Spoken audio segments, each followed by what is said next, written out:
A woman doesn't always leave by shouting. Sometimes she leaves in silence, long before she closes the door.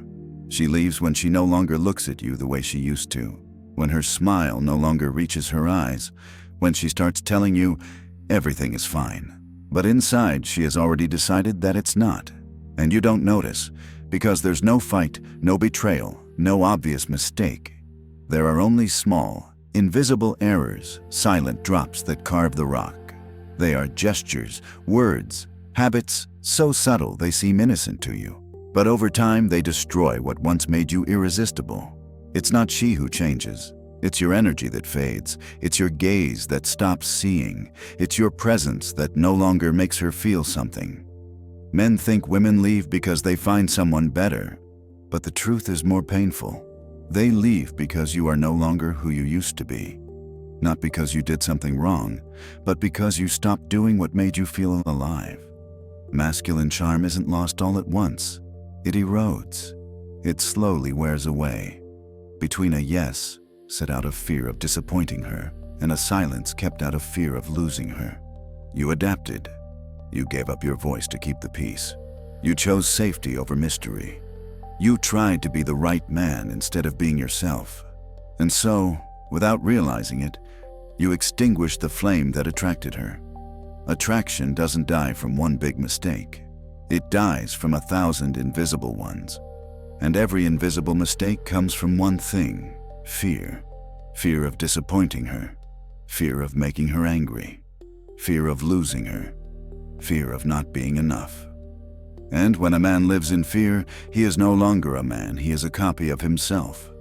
Women don't run from you because you're imperfect. They run because they no longer feel your strength. Not your physical strength, but the subtle one, the kind that is felt through the body. The strength that comes from your calm, from your silence, from your ability to say no. Every time you let go of a value to please her, her attraction drops. Every time you explain yourself too much, her respect dims. Every time you react instead of observing, her trust cracks. And you don't understand, because you think you're doing everything right.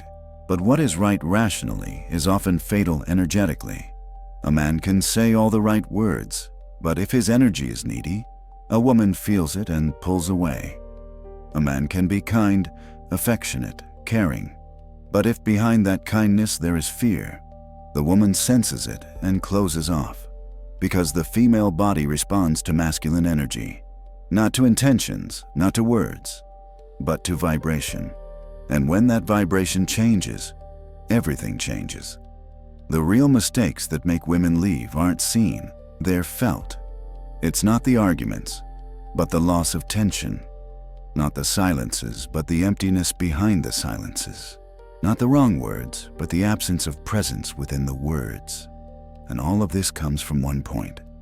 You stopped being the center. You started orbiting around her instead of remaining the sun. You started asking yourself how to make her love you instead of remembering who you are. The first invisible mistake is forgetting your mission. When a man loses direction, all his energy changes. It becomes unstable, reactive, afraid. And the woman, even if she doesn't understand why, no longer feels safe. Safety doesn't come from what you say. It comes from how you are in your body, from the way you breathe, from the fact that you know where you're going, even if you don't yet know how. A man who has lost purpose and boundaries becomes energetically empty. And the woman doesn't leave because she doesn't love you anymore. She leaves because she no longer feels a field in which she can relax. She doesn't want to dominate it. She wants to feel it. She wants to know she can trust you, not because you chase her, but because you're stable even when she's not. But if you react, if you try to control, if you become emotional every time she pulls away, you are communicating only one thing: I've lost my center. And the moment you lose your center, you lose polarity. And when you lose polarity, the tension between masculine and feminine dies. And so the end begins. Not loud, not dramatic, but slow, invisible, inevitable. Until one day you realize that you're still looking at her, but she no longer looks at you. You think you're still looking for her, but she doesn't hear you anymore. And so you convince yourself that words are needed, that you need to understand each other, that you need to talk. But talking isn't what's needed. What you need is to remember who you are, because when you return to your center, she feels it, always. A woman doesn't run away from you. She runs away from what you've become when you forgot your own strength. Modern man has been trained to seek approval. Since childhood, he's been taught that he must be liked, that he must behave, smile, adapt, avoid conflict, apologize even when he's not at fault. He's been told that kindness will make him loved, but no one told him that kindness without boundaries will make him invisible. So he grows up believing that love is earned through conformity, that respect comes from pleasing others, that peace is born from not disturbing anyone. And slowly, without noticing, he becomes the man who asks for permission even to be himself. But no woman respects a man who seeks approval, because approval is energetic dependence. It's the signal that your worth depends on an outside gaze, that your inner balance is rented out to someone else. A man who seeks approval doesn't look with firmness, he scans to see if what he does is acceptable. He doesn't speak with intention, he measures every word out of fear of saying too much. He doesn't love freely, he loves anxiously, hoping not to lose what defines him. And a woman feels that energy. She can't explain it, but her body senses it. It's the subtle scent of need, the uncertain vibration of someone who is no longer centered. And a woman can forgive anything, but she cannot desire a man who no longer belongs to himself. Approval is the poison of masculine energy. It makes you believe you are loving, but in reality, you are negotiating your identity. Every time you seek her consent, you lose power. Every time you ask for confirmation of your worth, you are telling her subconscious, "I don't really believe I deserve you." And the moment you say that, even without words, the polarity collapses. A woman can love an imperfect man, but she cannot respect a man who doubts his own value, because respect is born from certainty, not from pleading. Many men don't understand this mechanism. They think a woman walks away because she doesn't understand how much they care. But that's not why. She leaves because she feels that his energy of need forces her to become the strong pole of the relationship. And when a woman must become the strong pole, she can no longer desire you. It's not a choice. It's energetic biology. The man who seeks approval loses charisma. Every gesture communicates dependence. Every smile feels like a request. Every word becomes heavy because it doesn't come from calm, it comes from fear. And the more he tries to please, the less pleasing he becomes.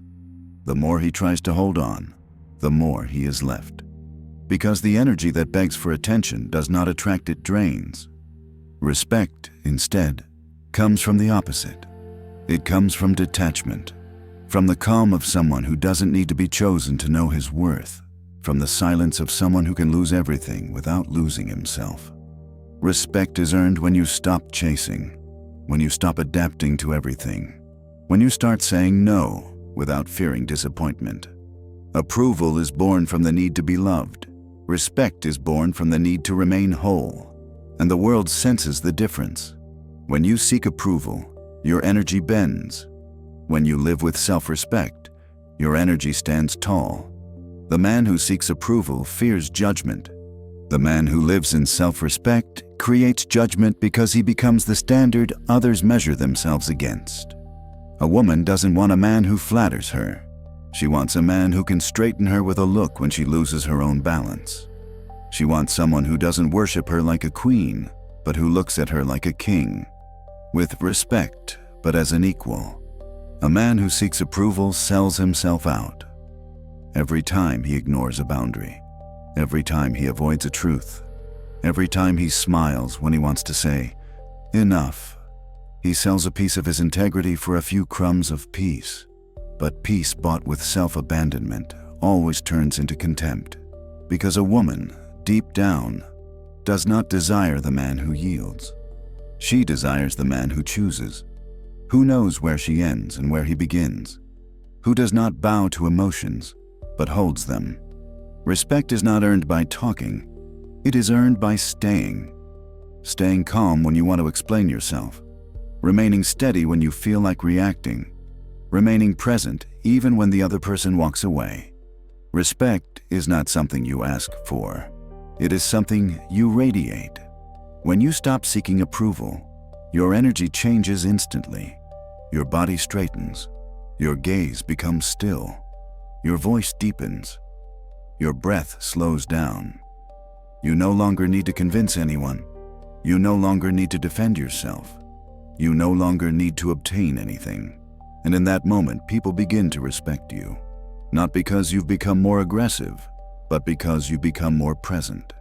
Respect is the child of calm, and calm is the child of trust. Trust in yourself. Trust in your ability to remain whole, even in the storm. When you stop begging for approval, the woman no longer feels the urge to run, because she finally feels your strength, not the kind that shouts, but the kind that doesn't waver. The man who lives for approval lives for others. The man who lives for respect lives for truth. And truth, even when it scares, is what truly makes someone fall in love. Because a woman may be attracted to 1,000 things, but she falls in love with only one: your intact presence. When you learn to choose respect over approval, everything changes. You no longer try to please, but to stay centered. You no longer seek confirmation, but coherence. You no longer seek love, because you become love in the form of calm. And in that moment, everything you were chasing begins to chase you. There is a thin line between connection and dependency, and almost no man sees it until it is too late. At first, it looks like love. It feels like intimacy.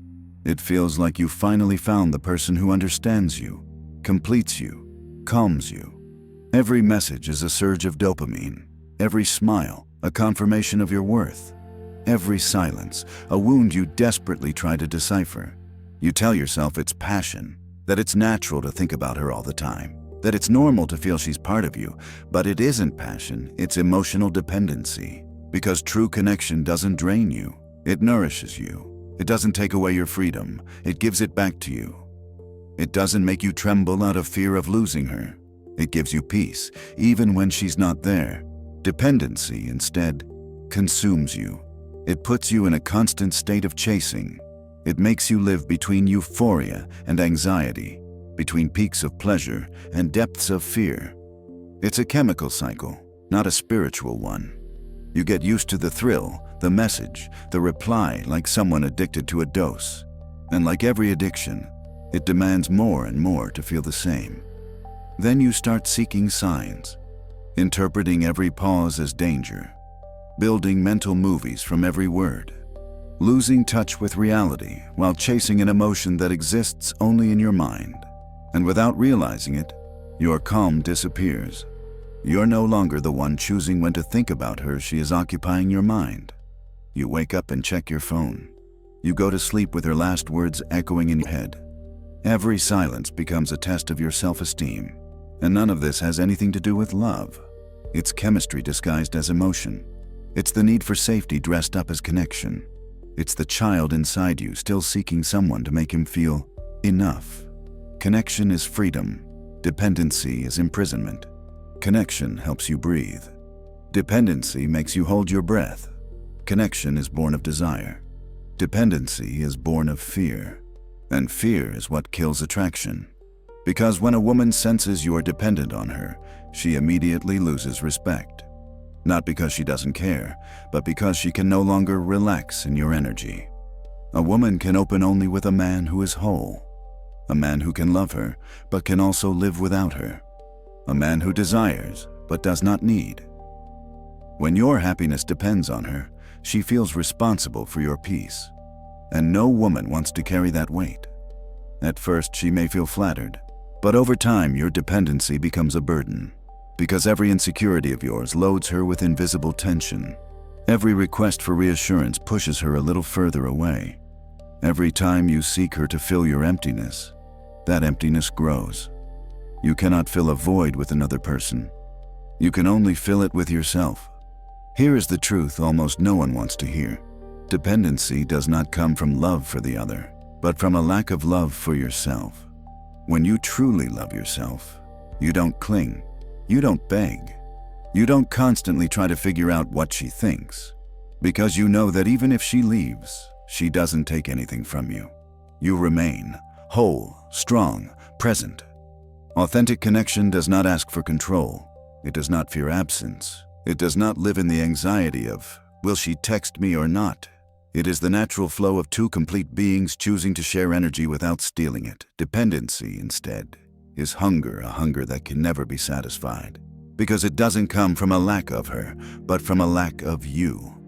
Every time you feel that urge to check, to know, to ask, stop, breathe, and ask yourself, what am I trying to fill inside me? The answer will never be her.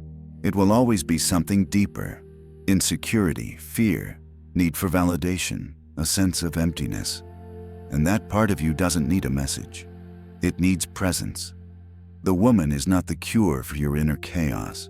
She is the mirror that shows it to you. And if you don't learn to look at yourself, you will keep mistaking the mirror for the solution. Many men confuse intensity with connection.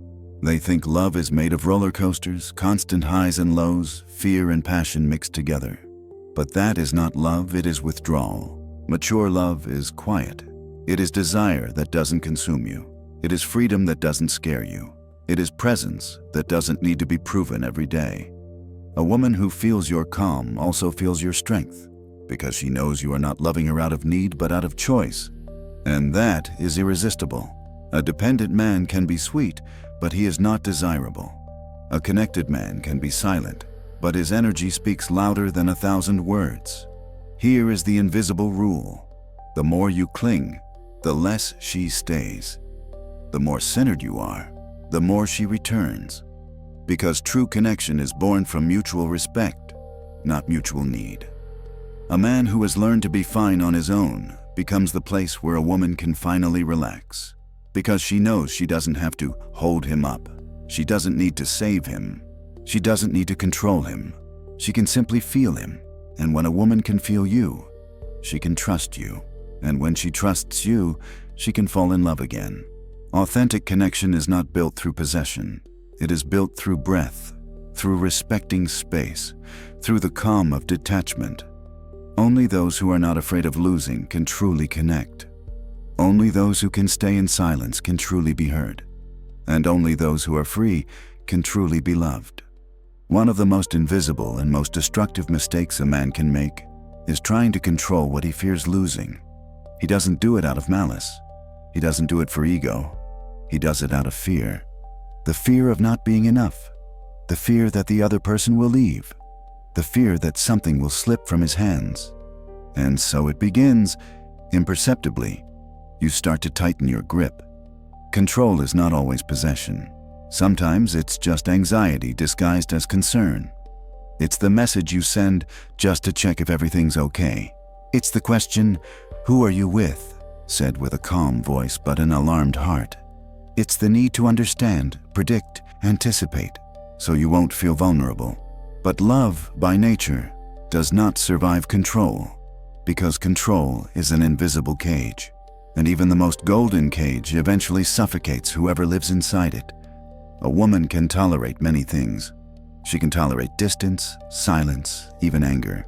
But she cannot tolerate the feeling of being watched, measured, contained. Because the feminine lives in emotional freedom, in flow, in movement. And when she feels that her freedom is being controlled, she closes. She dims. She pulls away. The controlling man doesn't realize that in trying to hold on, he is pushing away. In trying to reassure himself, he creates tension. In trying to protect, he kills the mystery that feeds attraction. Because control comes from the mind, but love lives in the body. And when the mind takes command, the body stops vibrating. The need for control is the denial of trust. And where trust is missing, attraction cannot exist. When you try to control, you send a subtle message. I don't trust life. I don't trust myself. I don't trust you. And no relationship can breathe in that air. Many men confuse control with leadership. They think that leading means deciding for the other, imposing, holding the reins, always having the last word. But true leadership has nothing to do with domination. It is presence, not pressure. Direction, not dictation. Trust, not surveillance. Mature masculinity does not control, it contains. And containment is very different from holding on. To contain means to create a safe space where the other can move without losing themselves. To hold on means to squeeze until it hurts. Containment is calm strength. Control is fear disguised as love. Every time you try to control a woman, it is as if you were telling her, "I don't believe you would choose to stay if I let you be free." And that sentence, even if never spoken, is what will make her leave. Because freedom is the most powerful aphrodisiac of the feminine, and control is the most powerful poison of attraction. The more you try to hold on, the more you lose your grip. The more you try to understand, the more you confuse. The more you try to prevent, the more you create exactly what you fear. Because the fear of losing becomes the cause of the loss. The paradox is that a woman stays only where she feels free to leave. It's freedom that allows her to choose you every day. Not pressure, not constraints, not surveillance. Control, over time, destroys even the one who uses it. It makes you tense, insecure, obsessive. It forces you to live in constant alertness, as if your peace depended on every gesture, every reply, every sign from her. And that tension, that invisible anxiety, is perceived. It shows in your voice, in your gaze, in the way you move. Your energy, instead of being steady and welcoming, becomes nervous and fragile.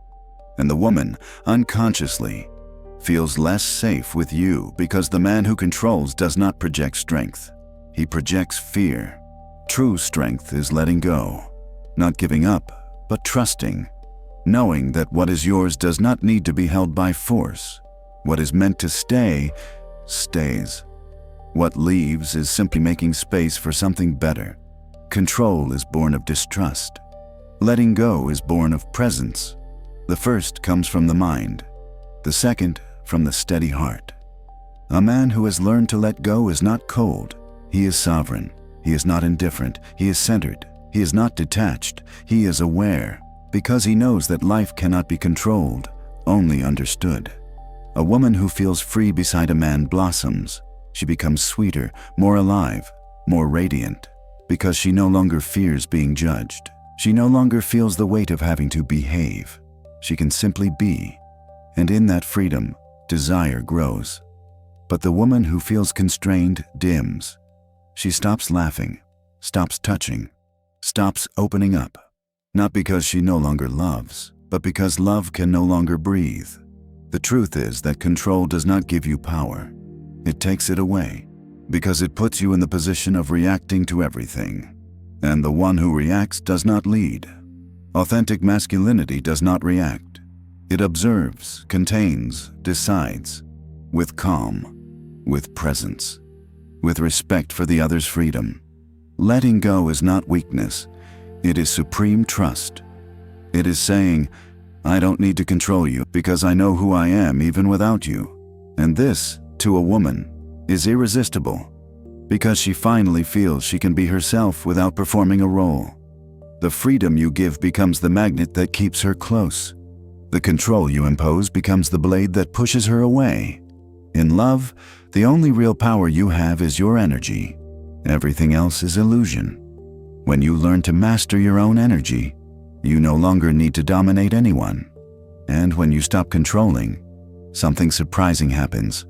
The people who are meant to stay on their own, without pressure, without explanations, because they feel you're calm. They feel that with you, they don't need to run. But they also don't need to fuse with you. They can simply choose you.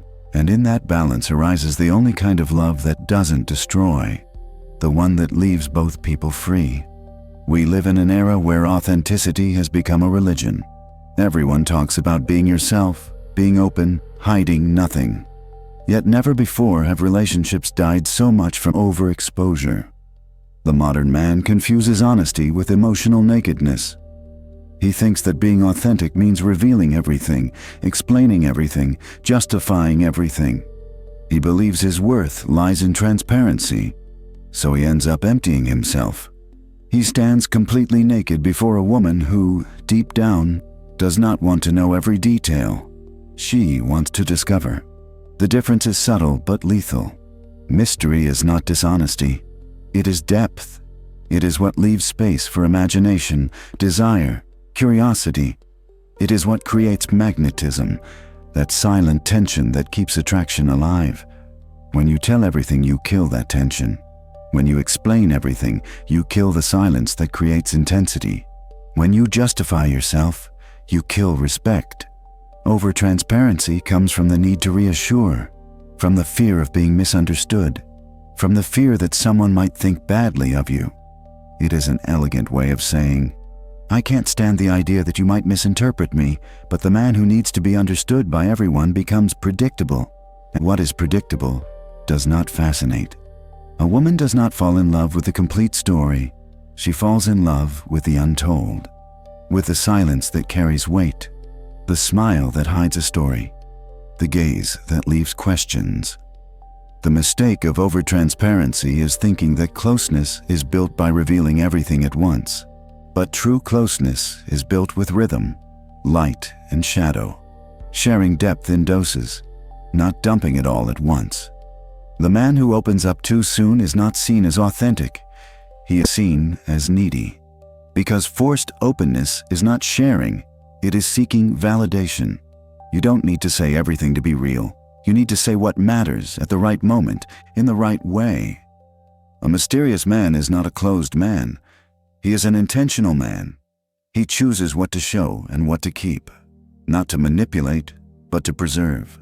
Because mystery is not a power game. It is a form of self-respect. It is saying, not all my thoughts need to be exposed. Some belong only to me. Authentic masculinity protects. It protects its inner world, its vision, its calm. It doesn't give itself away just to fill silence. Over-transparency destroys attraction because it takes away from a woman the pleasure of guessing you, of reading between the lines, of feeling more than what you say. Women don't fall in love only with what they see, but with what they sense. And if you remove that component, you remove the enchantment. Many men open up too much because they fear silence will be interpreted as coldness. But silence, when it's steady, doesn't scare, it attracts. It's the silence of a man who doesn't need to be understood, who isn't afraid of not being liked, who has nothing to prove. It's the silence of power. When you learn to protect your inner world, you don't become distant. You become deep, because every word you choose to share becomes meaningful. Every look you offer becomes an invitation. Every pause becomes tension. A man who talks too much sells his energy cheaply. A man who speaks with intention multiplies it. Mystery is not the absence of truth. It is the management of truth. It's the art of leaving space, allowing the other to imagine, because what is fully explained no longer moves us. When you explain every thought, every past wound, every fear, you become a book already read, and no one wants to reread a book when they already know the ending. Mystery, instead, keeps the story alive. It makes the other want to keep turning your pages. It makes every encounter a new chapter. Excessive transparency is also a form of control. You want to put everything on the table to avoid doubts, to avoid shadows. But shadows are necessary. They are the breath between words, the distance that creates desire. A man who knows how to dose what he shows is not ambiguous. He is magnetic, because he gives a woman space to desire, to search, to investigate. And the search is what keeps desire alive. The mysterious man does not play. He does not manipulate. He simply does not give himself away cheaply, because he knows his energy is not for everyone. He knows his inner world is sacred, and that revealing it is an act of intimacy, not of need. The mature masculine does not speak to be understood.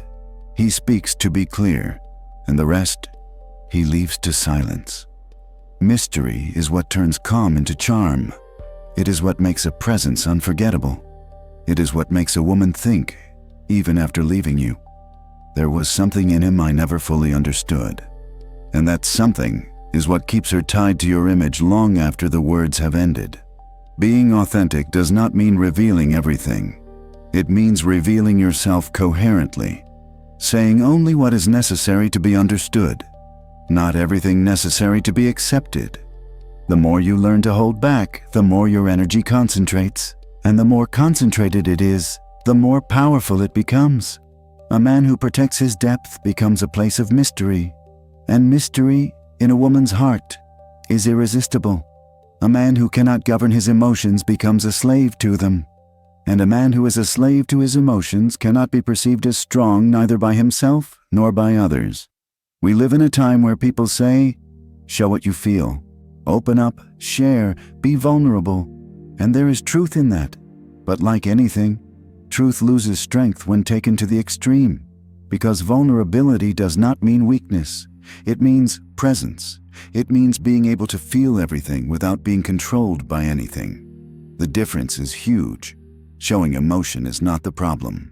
Being overwhelmed by it is. A woman does not fall in love with a man who cries. She falls in love with a man who knows why he cries, and who does not lose his center even in that moment.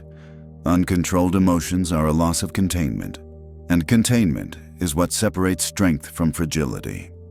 Masculinity is not the absence of emotion, but the ability to channel it.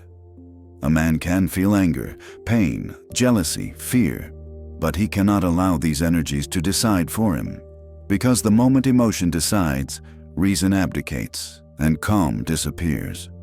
And calm is what makes a man irresistible. Not the smile, not the body, not the words, but the calm that transmits safety even in chaos. A woman can tolerate hardness, can tolerate temporary coldness, but she cannot trust a man who loses control, because if you cannot contain yourself, how could you contain her? The emotionally unstable man is not dangerous physically. He is energetically fragile. He swings from one extreme to another. One day he wants to talk about everything. The next, he shuts down. One day he promises calm. The next, he explodes over a detail.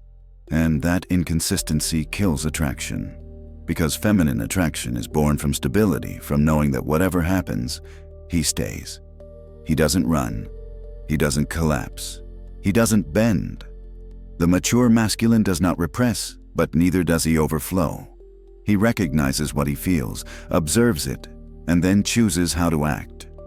The emotionally uncontrolled man confuses authenticity with venting. He thinks saying everything or reacting immediately makes him honest. But honesty without direction is only disorder. Strength is not suppressing emotions, it is transforming them. Anger can become determination. Fear can become vigilance. Pain can become clarity. Disappointment can become discernment. Every emotion has hidden potential, but only if you govern it. If it governs you, it breaks you. Every time you react impulsively, you hand over your power. You say to the world, "I'm not the one deciding, my feelings command me." And a man controlled by his emotions becomes predictable, manageable, easily manipulated. You don't need great intelligence to control him, you just need to press the right button. But a man who can contain himself is not cold, he is deep. He feels everything, but he does not react immediately. He lets things settle. He waits for instinct to calm, for the mind to clear. And then he acts. And when he acts, he does it with precision, without noise, without explanations, without regrets. A man like this is rare. And that is why, when a woman finds him, she never forgets him. Because in his eyes there is no hysteria, there is calm. In his silence, there is no coldness, there is strength. In his distance, there is no disinterest, there is control. Uncontrolled emotion doesn't show only in anger. Sometimes it shows in excessive availability, in wanting to fix everything right away, in needing to talk about everything to avoid tension. But tension is not the enemy, it must be contained. Tension is what keeps masculine and feminine polarity alive. Without tension, there is boredom. Without mystery, predictability. Without distance, fusion, and fusion kills desire. A man who wants to fix everything immediately is trying to control reality, and that is a sign of weakness, not love. Sometimes the strongest thing you can do is do nothing. Let things settle. Let emotions drop. Let life reveal truth on its own. A man who knows how to wait is not passive, he is sovereign. Because he trusts his own presence. He knows he doesn't need to react to exist. He doesn't need to explain to be understood. He doesn't need to force to be respected. Calm is the highest form of strength because it is born from a disciplined mind and a heart trained in patience. It is not easy to reach. You have to go through inner storms, failures, silence, disappointments. You must learn to look pain in the face without searching for someone to blame. To sit with your anger without letting it explode onto others. To feel fear without turning it into escape. Every time you manage to do this, you grow. You become denser, more solid, deeper.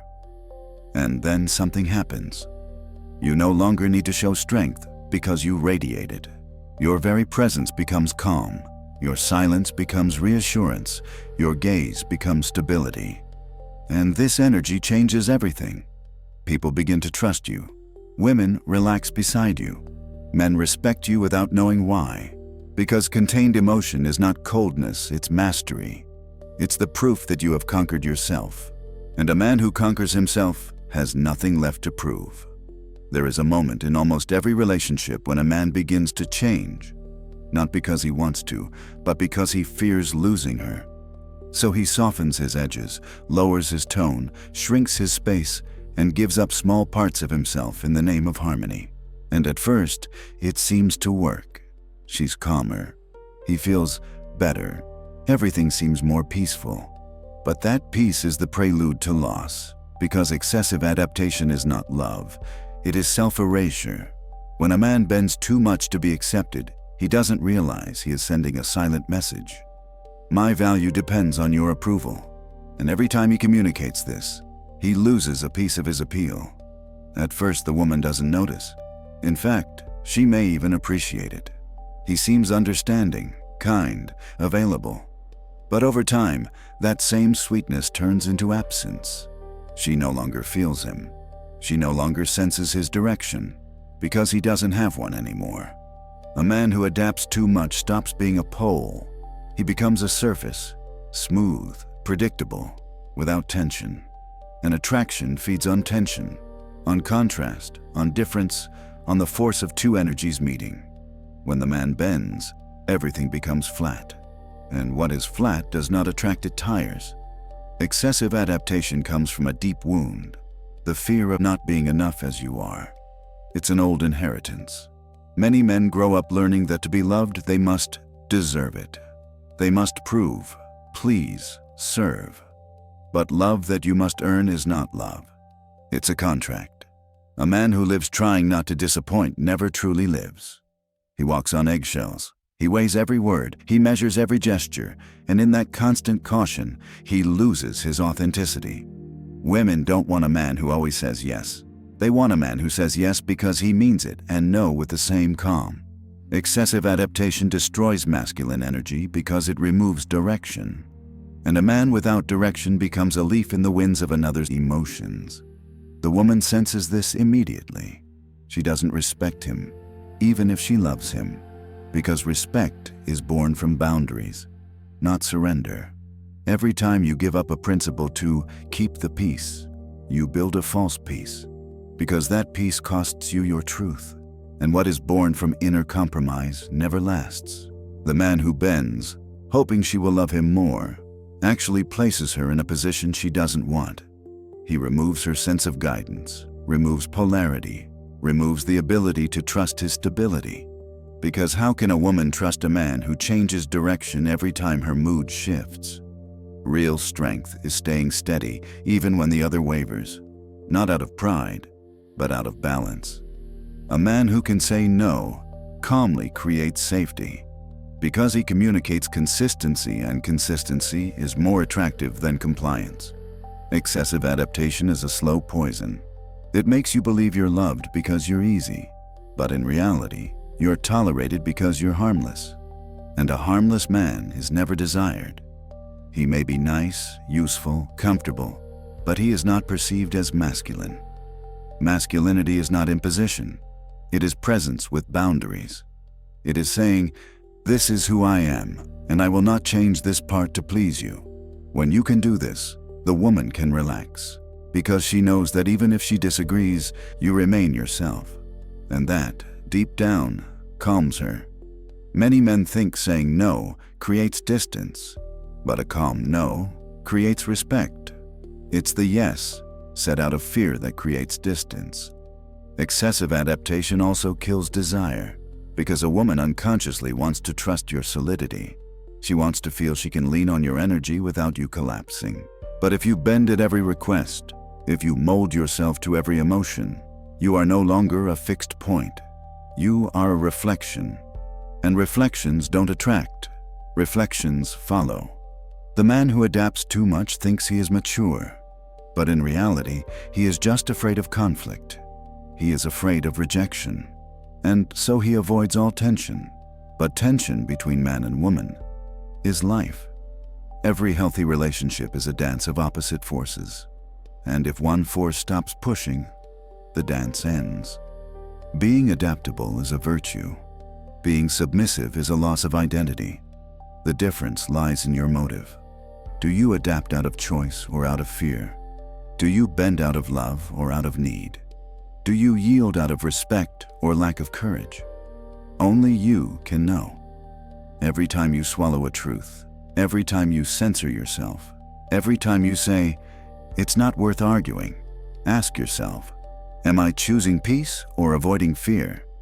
If it's fear, you are losing pieces of yourself, and the more pieces you lose, the more you become a shadow. But when you return to saying no, when you say, "This doesn't work for me," when you show your direction again, something happens. The attraction returns. Because the woman feels your strength again. She trusts you not because you're nice, but because you're whole. Consistency is the purest form of seduction. It needs no words, no gifts, no promises. It's felt. And when you remain consistent even in conflict, you never have to fear losing her. Because if she leaves you for telling the truth, she never truly wanted you. The man who bends to be accepted becomes accepted but not loved. The man who stands firm in his truth may be disliked for a moment, but will be respected forever. Insecurity is silent, yet devastating. It doesn't arrive screaming. It doesn't show itself immediately. It creeps in slowly, like a crack growing beneath the paint. At first you think it's harmless. You tell yourself, "It's just curiosity. I want to know if she cares. I just want to see if she thinks about me. I only need a little reassurance, that's all."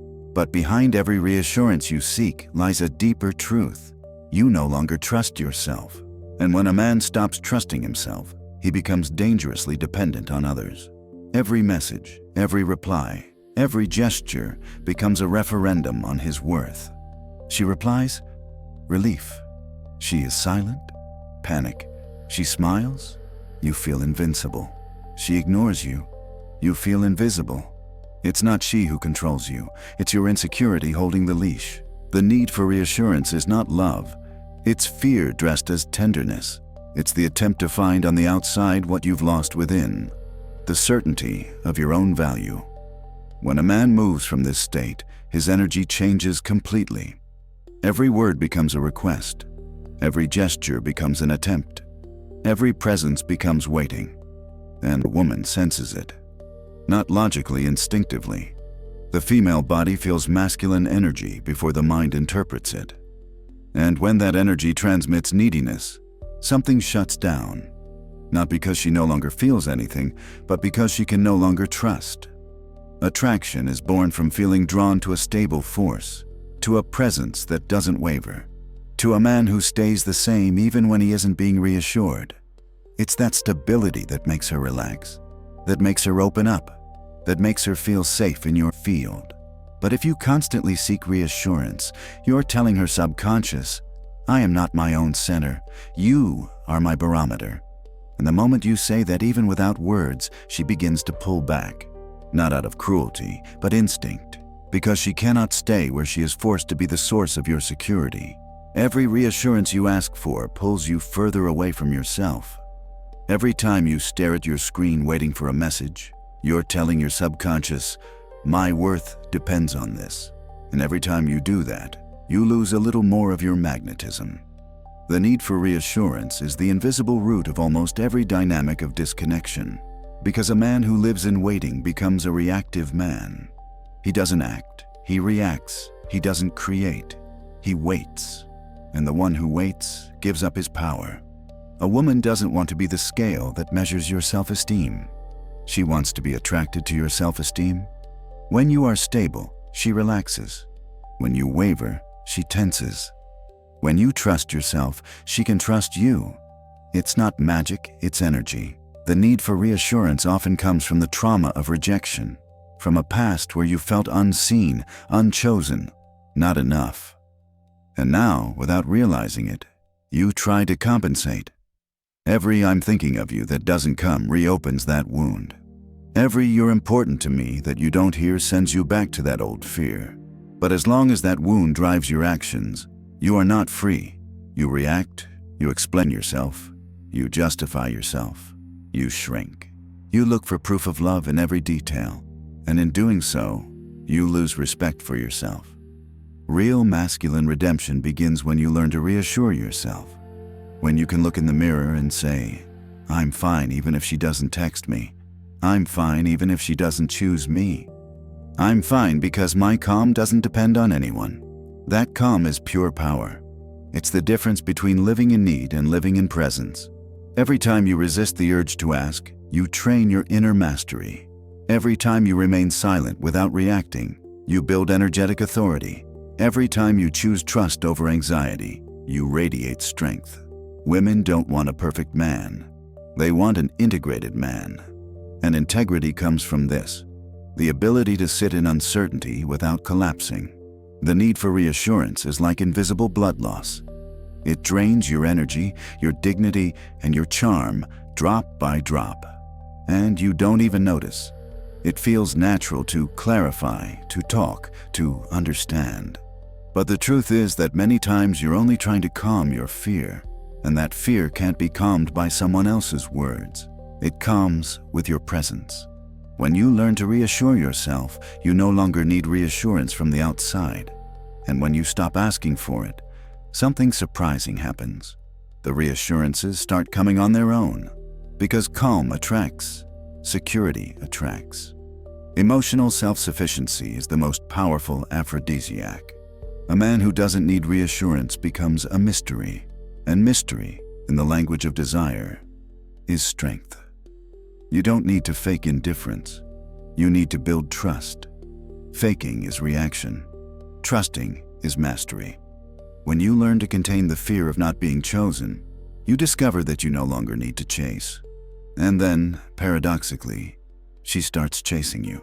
Because nothing is more irresistible than a man who chooses himself every day, even when the world doesn't. Comparison is a subtle trap. It feels harmless. It feels natural. You tell yourself you just want to understand where you stand compared to others. But the truth is that every time you compare yourself, you're declaring something terrible. I no longer believe in my path. Every time you look at another man and think, he's more successful. Every time you see a woman choose someone else and think, why not me? Every time you feel that sting inside, you're losing contact with your uniqueness. Comparison comes from the illusion that there is a common scale to measure value. But it doesn't exist. There is no universal metric for strength, calmness, or dignity. There is only your coherence with yourself. The man who compares himself lives outside his axis. His energy is scattered. His attention is divided. He is always one step outside himself, watching where others have arrived. And the more he looks outward, the less he feels inward. Comparison is the quickest way to lose charm, because masculine energy becomes attractive only when it is centered. And you cannot be centered if you're seeking validation in someone else's reflection. A woman doesn't fall in love with the best man. She falls in love with the most authentic one. And authenticity isn't measured in achievements, but in presence. When you're fully inside your life, your voice carries a different weight. Your gaze becomes firmer. Your body emits calm. Not because you won, but because you're no longer playing someone else's game. Many men fall into this trap when they feel they are losing ground. Maybe after a breakup, maybe after she chose someone else. They start looking. Who is he? How is he dressed? What is he doing differently than me?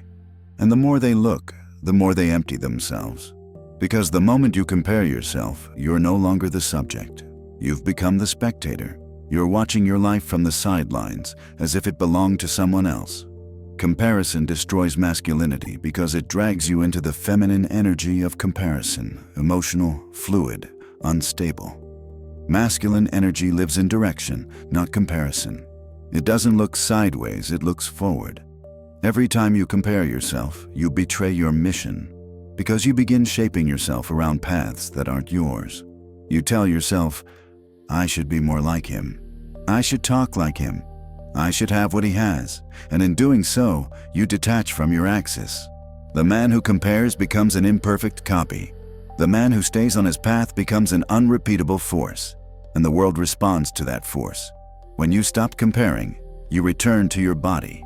You return to calm. You return to building every day without hurry, without comparison.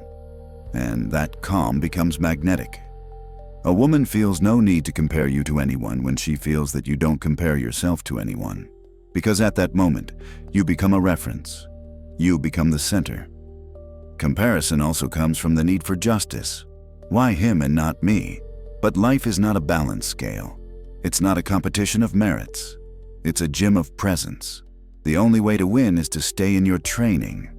Comparison takes your power because it brings you into judgment. And where there is judgment, there is no growth. Because energy stops building and starts complaining. Every time you feel envy rise, every time you feel that sting, don't push it away. Look at it. Ask yourself, what part of me is this touching? Maybe it's not the other man bothering you. Maybe it's the part of you you stopped honoring. Maybe it's not their success that hurts, but your own incoherence with what you could be. And that awareness isn't there to punish you, it's there to awaken you. Every time you reconnect with your uniqueness, comparison loses its meaning. Because you understand that your path cannot be measured against anyone else's. You can't compare a volcano to a river. Both are powerful, but they move differently. So are you. Your fire, your rhythm, your way of growing are unique. A woman feels it. She feels when a man is on his path. She feels when he is coherent, when he doesn't look sideways, when he's not trying to be someone. And that coherence captures her more than any achievement. Comparison turns you into an imitation. Consistency turns you into a signature. And a signature cannot be copied. It is recognized. The man who stops comparing himself walks differently. He is not in a hurry. He doesn't look back. Every step is presence. Every word is a choice. Every gesture is intention. He doesn't need to prove anything. He doesn't need to compete. He doesn't need to win. He simply needs to be. And in that being, there is a power that cannot be explained, only felt. The man who does not compare himself doesn't fear being less, because he knows there can be no more or less when you are unique. And that certainty cannot be bought. It cannot be faked. It is built day after day, in silence, in discipline, in the calm of someone who has stopped looking outward. You don't need to be the best in someone else's world. You need to be the most integral in your own. Because the world does not remember who wins, it remembers who stayed true to himself while everyone else bent. Modern man is afraid of silence. He fears it more than loneliness, more than absence, more than the truth that emerges when everything stops. Silence exposes him. It forces him to listen to what he carries inside. And what he carries inside often makes noise. So he tries to fill every space with words, notifications, music, work, distractions. Anything to avoid hearing that inner voice whispering, "You are not at peace with yourself yet." The problem is that what you avoid listening to begins to control you. The more you run from silence, the more it chases you. And when it finally catches you, because it always does, you don't know how to stay in it. You feel lost, restless, empty. You get agitated, you look for noise, you look for someone. Your mind feels like a cage. But it's not the mind, it's your addiction to noise. A man who cannot sit in silence cannot sit within himself. And a man who cannot sit within himself can never be a stable presence for anyone else. Women feel this. When you talk too much, when you explain everything, when you never leave space, she doesn't feel your depth. She feels your anxiety.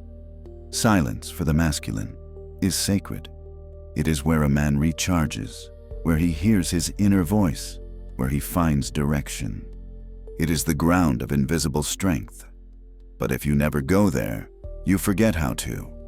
Then you start looking for answers outside instead of finding them inside.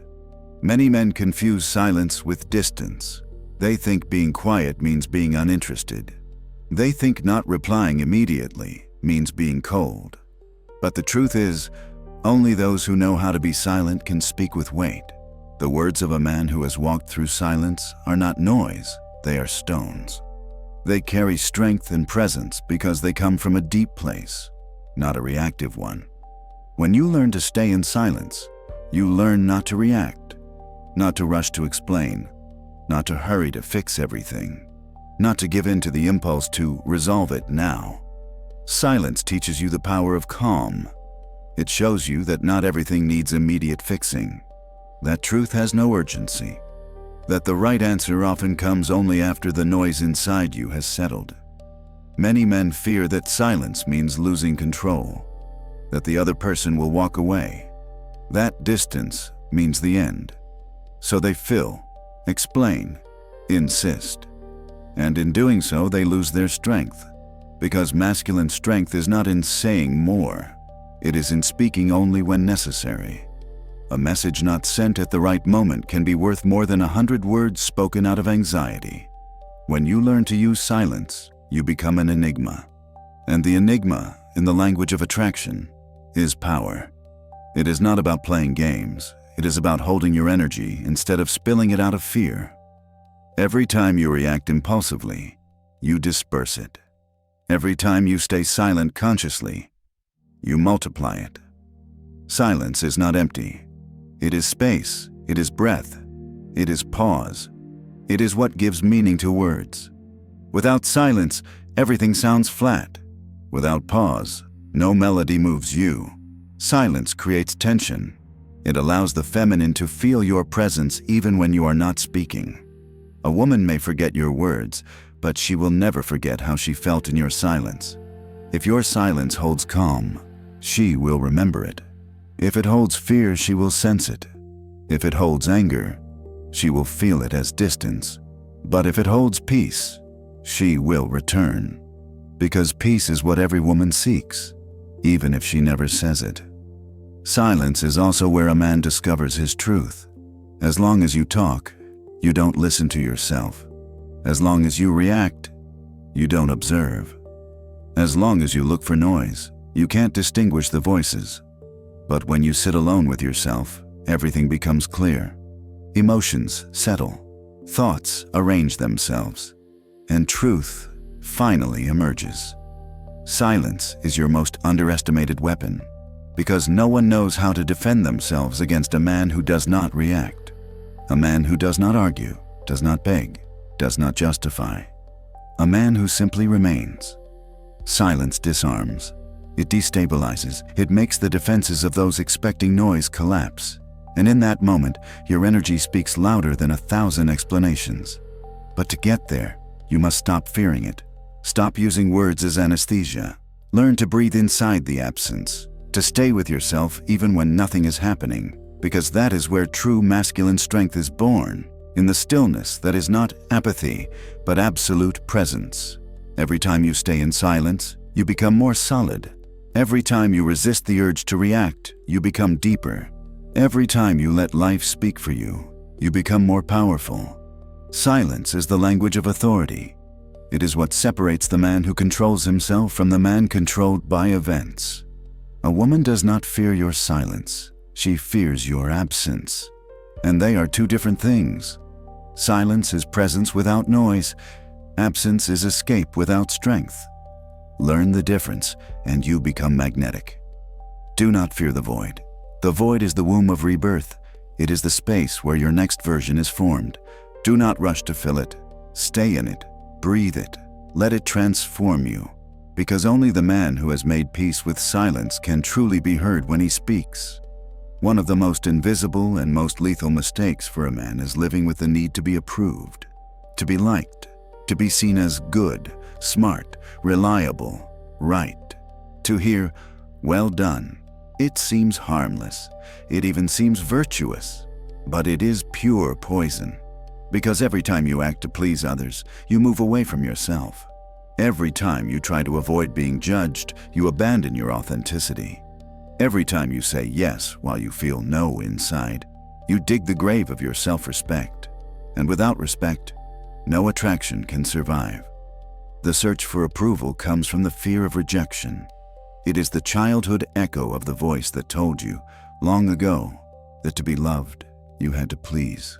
That other people's peace came before your own. That your value depended on how well you made others happy. So you learned to read faces, anticipate reactions, correct your words. You learned to become what was needed, not what you are. But every time you wear a mask to be liked, you say one thing to the world: "I don't believe my truth is enough." And the world feels that vibration. Women feel it. Men feel it. It's subtle but unmistakable. It's the energy of someone who doesn't trust his own worth. A man who seeks approval does not attract respect. He attracts utility. People get used to his yes. They look for him when they need something. They praise him when he obeys. And they forget him the moment he dares to say no. It's a refined trap. The more you seek approval, the less you truly receive it. Because approval given to someone who asks for it doesn't come from respect. It comes from convenience. And what is born from convenience does not last. A man who lives to please others becomes predictable, and what is predictable loses value. A woman, even if she doesn't say it, feels when you're not telling the truth, when you tell her what she wants to hear, when you correct yourself because you're afraid of hurting her. And the moment she feels it, something breaks. She doesn't always get angry. Sometimes she simply stops feeling your strength, because truth is more attractive than sweetness. Consistency is more fascinating than kindness. Courage is more desirable than comfort. A man who dares to speak his mind risks losing approval, but he gains power. Not the power to dominate, but the power to remain whole. Seeking approval takes weight away from your presence.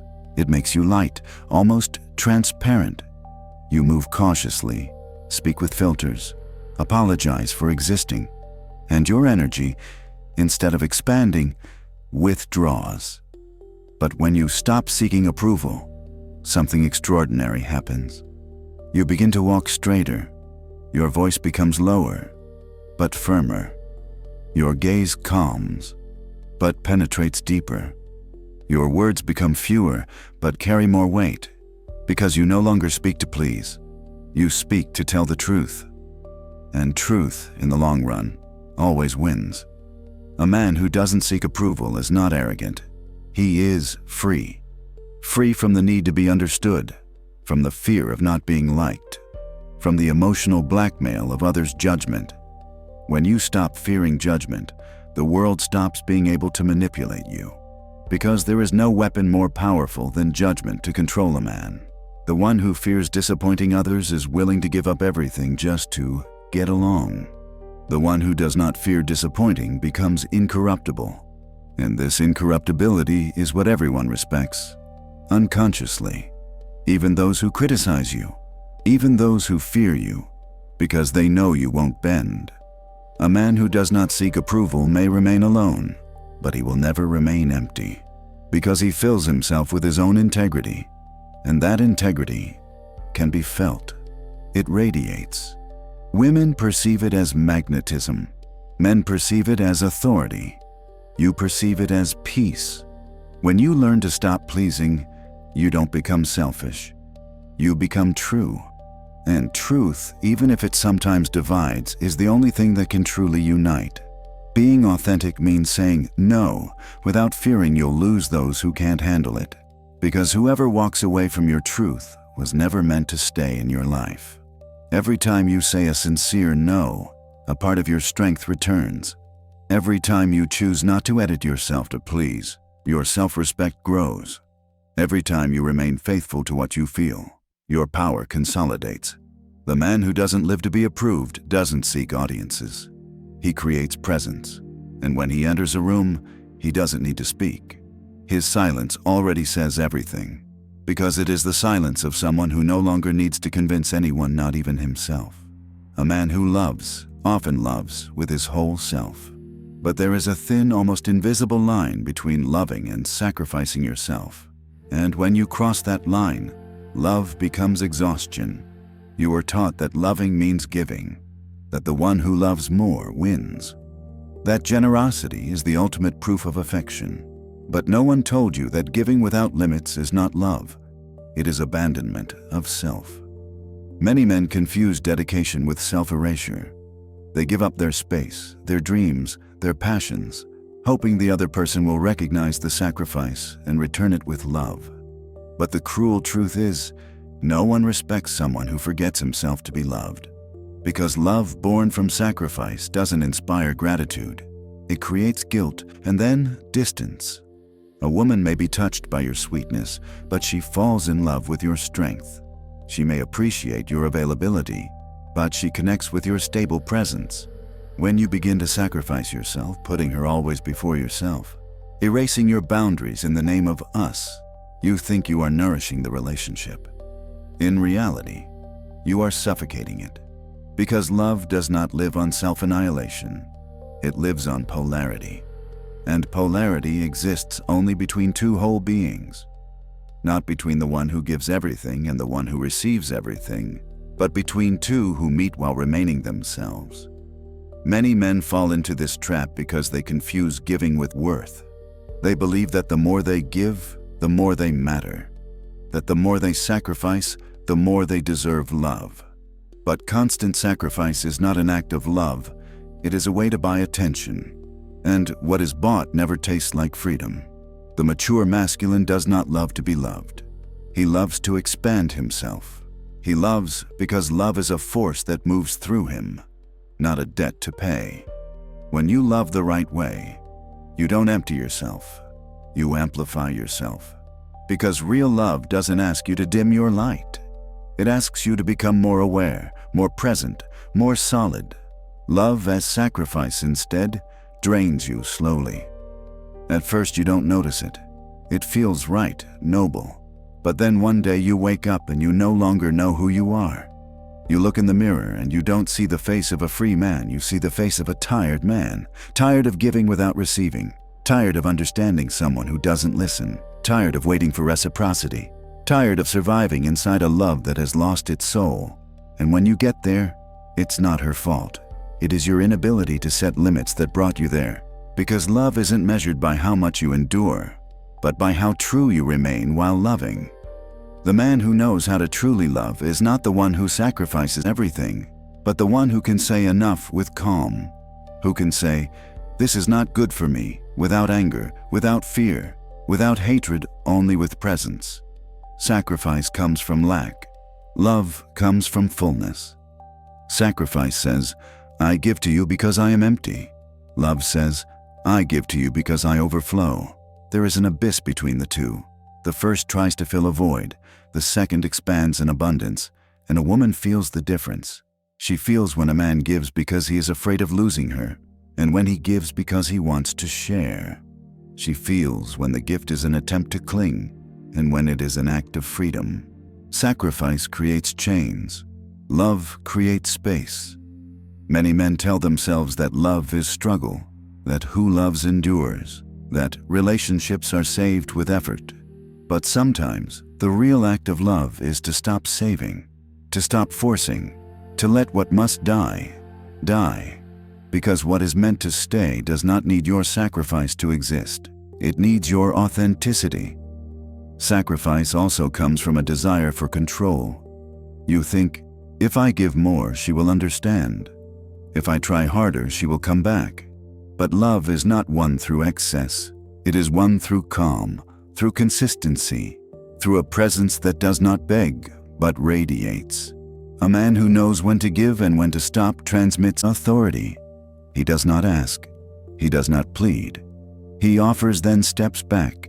He loves, then lets go, because he knows that what is real does not need chains. The man who sacrifices himself becomes predictable. He becomes the one who is always there, and what is always there stops being desired. You don't need to deny your generosity. You simply need to discipline it. Give with intention, not with fear. Offer it with strength, not with need. Love is not a transaction. It is a vibration. And the freer it is, the more it grows. A man who loves from fullness does not lose himself. He expands within his love. He remains steady. He remains clear. He remains himself. And a woman, in front of a man like this, does not feel crushed. She feels inspired, because she sees a love that does not demand, but elevates. Love does not ask for sacrifice. It asks for truth. And truth, when you dwell in it, doesn't drain you. It nourishes you. Every man has a past that haunts him, a story he never fully closed, a face that returns in dreams, a voice that echoes in certain silences, a feeling that resurfaces when you least expect it, no matter how much time has passed. Sometimes all it takes is a song, a place, a word, and you find yourself back there, in the memory, in the moment when everything still made sense. The past is a teacher, but it can become a jailer. And the man who doesn't learn to let it go remains a prisoner of an illusion that what he lost was the only thing that was ever real. Nostalgia is a form of deception. It shows you the best and hides the rest. It lets you relive the sweetest emotions but erases the reasons why you had to walk away. It offers the sweetness of what no longer exists, but never shows you the poison that was inside. Many men stay trapped in the past because they confuse regret with love. They believe that if they still think about her, then they never truly forgot her. But often it isn't her you miss. It's the version of yourself you were with her. You miss the enthusiasm, the lightness, the illusion of feeling alive. You miss the man you were, not the woman who left. And until you understand this, you will keep looking for her in every face. You will look for the same feeling, the same thrill, the same beginning, something that can never return. Because the past doesn't come back, it either transforms you or consumes you. Every time you look back, you're refusing to see forward. Every time you ask yourself, what if I had done things differently? You're denying the reality that shaped you. Every time you idealize someone who hurt you, you're disrespecting your own growth. You cannot heal if you keep romanticizing the wound. Attachment to the past is a form of fear. Fear of the emptiness that comes when you let go. Fear of the silence after the noise. Fear that you will never feel something that intense again. But that fear is only the echo of emotional dependence. The past has power only as long as you feed it. As soon as you stop feeding it, it becomes what it was meant to be. A lesson, not a chain. Many men, after losing someone, take refuge in regret because it gives shape to the pain. It makes you feel still connected to something. It makes you believe that suffering means keeping love alive. But it doesn't. Suffering for what has ended is not love. It is rejection of reality. A man who wants to be reborn must go through the symbolic death of the past. He must accept that certain people will not return, that certain moments will not repeat, that certain loves were not eternal, just necessary. Not everyone you meet is meant to stay. Some people come only to show you who you were and push you toward who you can become. When you stop resisting, the past dissolves. Not as if it disappears, but as if it integrates. It becomes part of your strength, not a weight, but a foundation. Every wound you accept becomes wisdom. Every loss you forgive becomes freedom. Every memory you release becomes available energy. You cannot build a future with hands still holding on to something that no longer exists. You cannot love someone new if the shadow of who left still lives in your heart. You cannot feel free if you keep asking the past to explain why. You don't need to understand everything to close a chapter. You need to accept that not everything will be understood. The mature masculine does not seek justice in memory. He seeks meaning. He turns what happened into awareness, not into chains. The past is not a refuge. It is a school, and a school is for learning, not for living in forever. Look back only to honor the path, never to walk it again. When you truly learn to let go, something extraordinary happens. Life begins to speak to you again. Opportunities start knocking again. The right people begin to appear, not because the world changed, but because you stopped looking in the rearview mirror. Every time you choose the present, you choose freedom. Every time you stop asking why and start saying, "This is how it is," you become powerful again. Because the man who accepts the past no longer endures it. He owns it. And the one who owns his story becomes untouchable. No one can use it against him anymore. No loss can destroy him. No memory can hold him back. A woman senses when a man has made peace with his past. She feels it in how he looks, how he speaks, how he moves. There is a different gravity in him, a calm that doesn't come from control, but from understanding. There is no greater allure than a man who has settled accounts with what has been, because in that moment, his energy stops oscillating between yesterday and tomorrow and returns fully to the now. And the now, for a man, is the place of strength. It is where decisions are born, where direction is built, where presence expresses itself. You cannot look forward with eyes full of nostalgia, because every time you do, you deny your own rebirth. The past is no longer meant to be your refuge. It must become your foundation. You do not have to forget what you lived. You must transcend it. Because a man does not become wise when he stops suffering, but when he stops giving meaning to suffering and begins giving meaning through it. Your story is not a prison. It is your forging.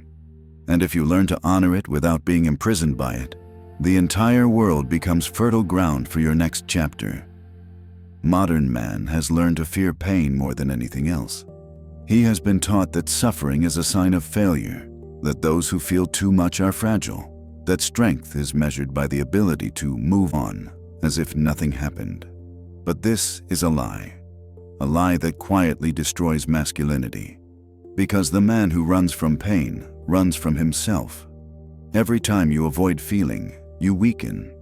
Every time you distract the mind to avoid listening to the heart, you disconnect from your essence. Every time you seek shortcuts to avoid the wound, you are choosing survival, not transformation. Pain is not the enemy. It is the strictest but most loyal teacher. It does not lie to you, flatter you, or betray you. It shows you only the truth you are avoiding. Pain is the language your soul uses when you no longer listen to it. It is the call that pushes you to stop, to look within, to stop pretending everything is fine. But instead of listening, modern men anesthetize it.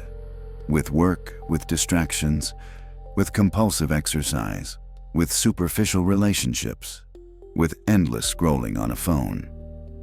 I don't want to think about it. It will pass on its own. It's not worth suffering over. Phrases that sound rational but hide fear. Fear of truly seeing yourself. Fear of feeling the void. Fear of discovering that behind the mask of strength is a wounded man who never learned to heal. Yet only by passing through pain does a man become whole. Because pain digs, but that digging creates space. Space for awareness, space for calm, space for a new identity. If you do not allow yourself to suffer, you do not allow yourself to grow. You remain suspended in a no man's land where you never fall completely, but never truly rise. Authentic masculinity is not built by avoiding the wound, but by walking through it, with dignity, with silence, with presence. No need to complain, no need to seek pity. You just need to stay. Stay in the emptiness when everything collapses. Stay in the solitude when no one understands you. Stay in the fear without running. Because that is where a man is forged. In the hours with no witness, in the nights when the mind screams and the heart is silent, in the falls you tell no one about. Pain is your invisible gym. It is the iron that tempers your calm. It is the storm that builds your stability. Every time you run from it, you give up a part of your strength. Every time you walk through it, you gain a new layer.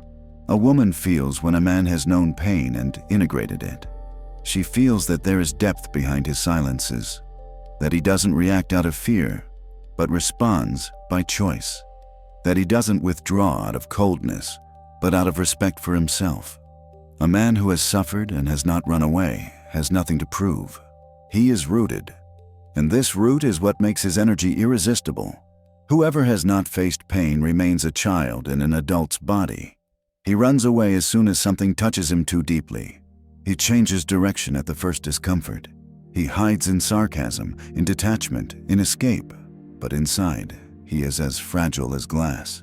The man who has looked his own pain in the face, instead, no longer fears the shadows. He has known them. He has accepted them. And precisely for this reason, he is no longer dominated by them.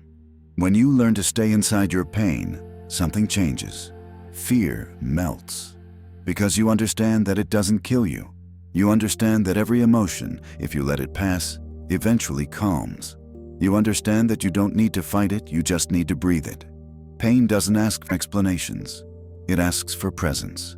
Stay, breathe, listen. Let it move through you. Don't judge, don't control. Just observe. Inside it lies the key to freedom, because what you feel completely no longer dominates you. Every man must pass at least once in his life through his own personal hell, not to punish himself, but to purify himself. To return naked, without illusions, without masks, without roles to play. From that nakedness, true charisma is born. The calm energy of someone who has lost everything and discovered that, in reality, he had lost nothing essential. You cannot become a free man if you haven't learned to remain whole in pain. It's not the pain that weakens you. It's the escape that empties you. Every time you numb yourself, you are postponing the moment in which you could truly become yourself. Every time you run away, you only extend your own imprisonment. Pain is the obligatory passage for every rebirth. It is the door that separates those who live on the surface from those who live in depth. It is not an obstacle, it is the path. Walk into it, not with haste, not with fear, with respect. Because behind every pain there is a gift, and only those who have the courage to open it discover how valuable life really is. Every man knows the strength of desire. It is the spark that ignites, the current that moves, the fire that burns beneath the skin. It is the primordial energy that can create or destroy. But few men learn to govern it. Most are slaves to it. They confuse desire with need. And the moment you confuse the two, you lose your freedom. Desire, when undisciplined, becomes an addiction disguised as passion. It pushes you to chase, to prove, to seduce not by choice, but from emptiness. You end up chasing physical approval, confusing pleasure with power, seeking in a woman's body the confirmation you cannot find within yourself. But here is the truth. The more you try to fill the void with desire, the more that void expands.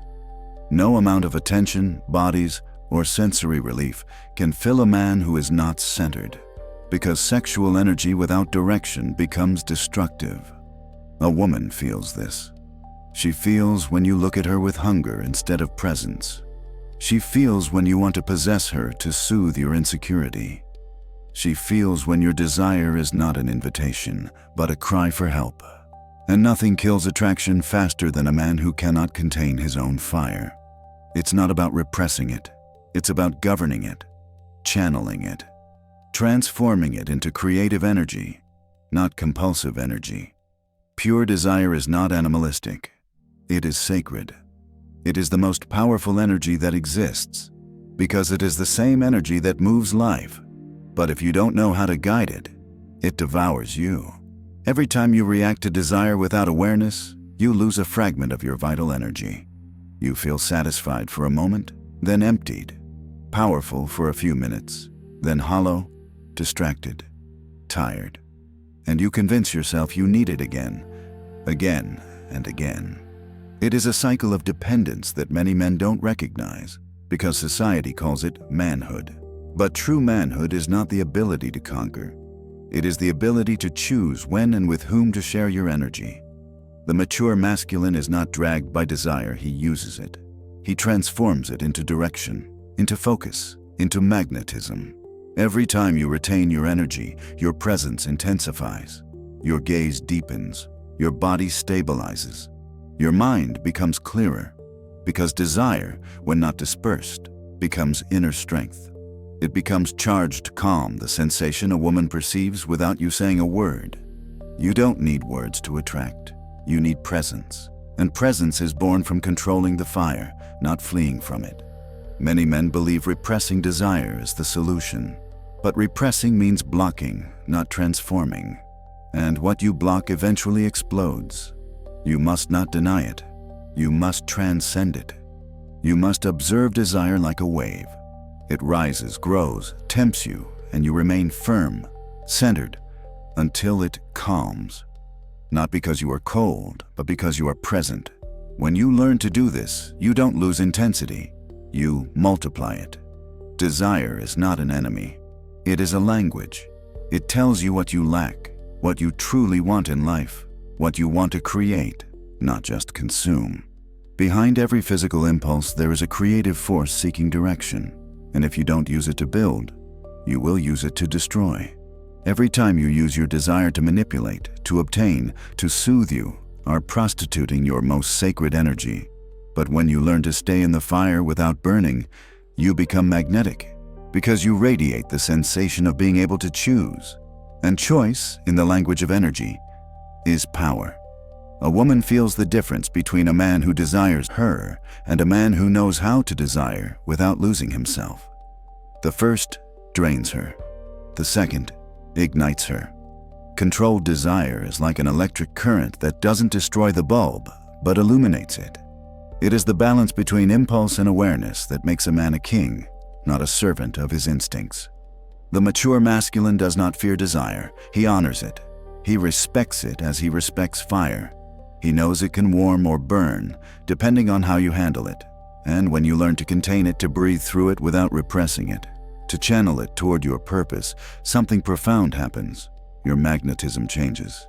It becomes subtler, more powerful, more stable. You are no longer drawn to everything that shines. You are drawn only to what resonates. And the woman who encounters this energy does not feel used, she feels seen. Because desire, when conscious, does not seek possession. It seeks connection. The man who knows how to manage his fire becomes a lighthouse in a world of lights that burn out quickly. He does not seduce, he attracts. He does not conquer, he emanates. He does not beg, he chooses. Desire is the most dangerous and most divine energy you possess. It can make you a slave, or it can make you sovereign. It depends on one thing: your ability to remain present in the fire without letting the flames consume you.